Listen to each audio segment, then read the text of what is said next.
I came across this story, and I was struck by the clarity with which it was told. There's a quiet tension here that builds with every choice these two people make or refuse to make. Let me share it with you, because this is the kind of narrative that deserves to be heard. Our narrator is a 32-year-old man who's been dating his girlfriend, also 32, since early 2023. The relationship had its rhythms at first, moving along smoothly through most of 2024. But then, early in 2025, they broke up. The reason? She wanted more serious commitment.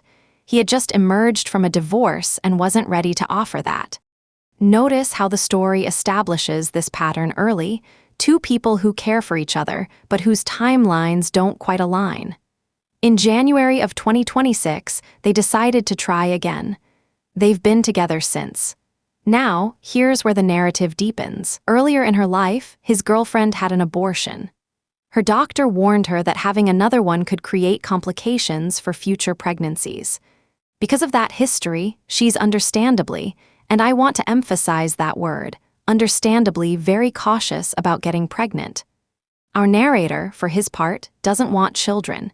He had no kids in his previous marriage, and he's been very clear about his future. He's told her this from the start. They've talked about it several times. His stance has been consistent. They have what he describes as a pretty active sex life.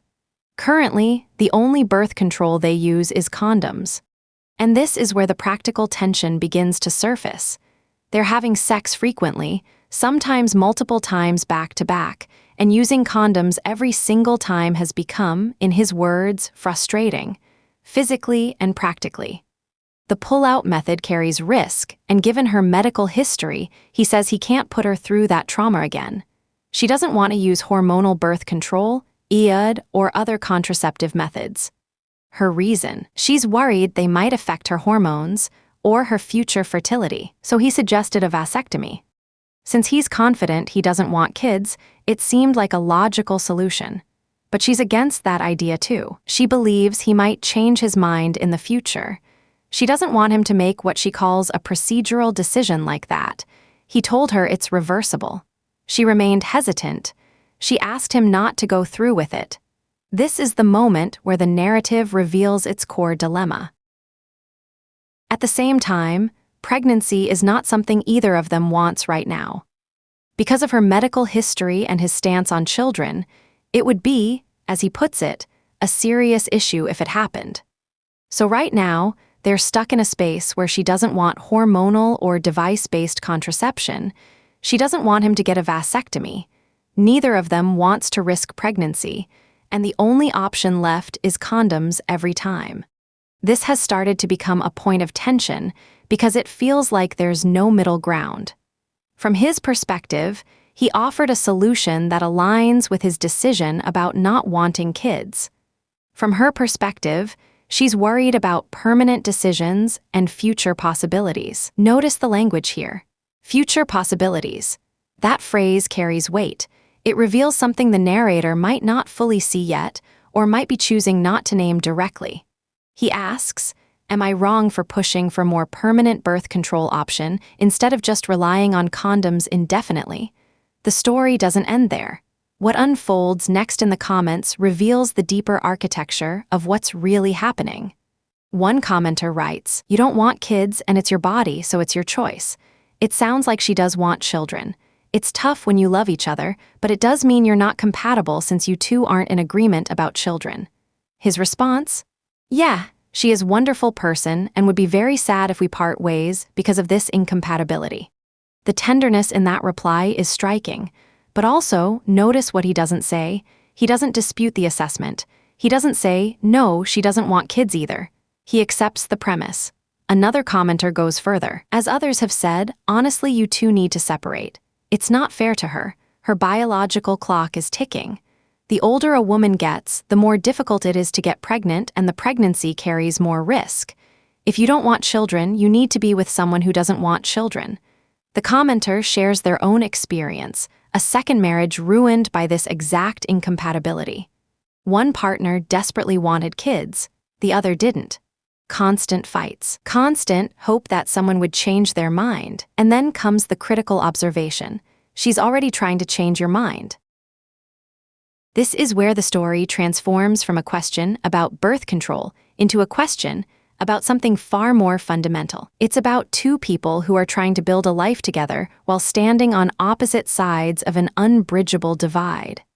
She doesn't want him to get a vasectomy, not because of medical concerns, not because of side effects, but because she believes he might change his mind.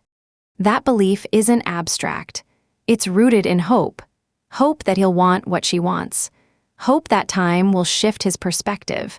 And he's offering her a permanent solution precisely because he doesn't believe that shift will happen. The pattern the story reveals is this: she's protecting a future she hopes will unfold. He's protecting a boundary he's already set. And in the space between those two positions, there's no compromise, only postponement. The condoms aren't really the issue. They are a symbol of the larger stalemate. Every time they have sex, they're engaging in this dance of temporary solutions to avoid confronting the permanent question neither of them wants to face directly. Is this relationship sustainable if neither person changes? The story doesn't answer that. Our narrator asks if he's wrong for wanting a vasectomy. But the real question, the one the narrative is circling around, is whether staying together is fair to either of them when their visions for the future don't align. She's 32, he's 32. They've already broken up once because she wanted more commitment and he wasn't ready. They got back together in January. It's now March. And they're already back in a space where what she needs and what he's willing to give are mismatched. The beauty of this narrative, and I mean that genuinely, is how clearly it shows us the stakes without needing to spell them out. We can see what's happening. We can see the care they have for each other. We can also see the incompatibility, and we can see that love, by itself, isn't enough to resolve fundamental differences about the life each person wants to live.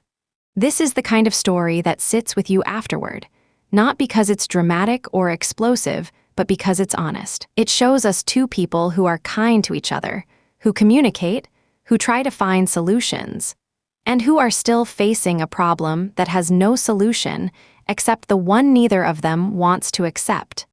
That's the craft of it. The narrator presents this as a question about birth control, but what he's really asking is whether he's allowed to protect his own future when doing so might close the door on hers. And that's a question only he can answer.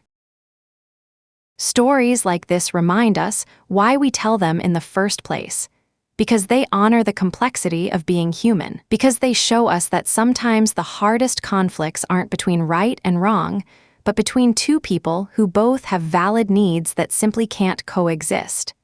If this story resonated with you, leave a comment below. Share your thoughts. Have you ever been in a relationship where you loved someone deeply but wanted fundamentally different futures? How did you navigate that? I'd love to hear your perspective. And if you appreciated the way this narrative unfolded, subscribe to the channel.